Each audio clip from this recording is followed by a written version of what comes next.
sales or profit এটা প্ৰথম আমি এই ডাটা শিটৰ ওপৰত কৰিম এটা ষ্টেট ওয়াইজ ডাটা আছে এটা প্ৰডাক্ট ওয়াইজ ডাটা আছে আমি দুটা কম্বো চাৰ্ট ইয়াত ক্ৰিয়েট কৰিম তো প্ৰথমতে আমি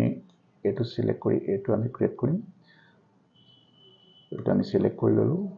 ইনসাৰ্টত গৈ পেলাই আমি চাৰ্টত গৈ অল চাৰ্টছত গৈ কম্বো চাৰ্টটো সিলেক্ট কৰিলো ইয়াত দেখিব দুটা সিৰিজৰ নাম ইয়াত শো কৰিছে এটা সেলস আৰু এটা প্ৰফিট সো এটা সেকেন্ডাৰী এক্সিছত যদি আমি সেকেন্ড যেটো ডাটা সেট আছে এটো আমি সেকেন্ডাৰী এক্সিছত যদি লৈ যাও এটো আমি লাইনটো সাপোজ লব বিচাৰিছো এটা আমাৰ থাকিব কলম চাৰ্টত এটা থাকিব আমাৰ লাইন চাৰ্টত সো লাইন চাৰ্টত আমি সেকেন্ডাৰী এক্সিস ৰাখিলো আৰু ওকে কৰি দিলো তো আমাৰ চাৰ্টটো ক্ৰিয়েট হ'ল আমাৰ এই চাৰ্টত আমি যদি চাও দেখিম যে এটা অৰেঞ্জ কালাৰৰ লাইন যেটো আছে হেটো বেসিক্যালি প্ৰফিটটো আছে আৰু বাকি যেটো ব্লু কালাৰৰ যেটো আছে ব্লু কালাৰত আমাৰ সেলস ডাটাখিনি আছে আৰু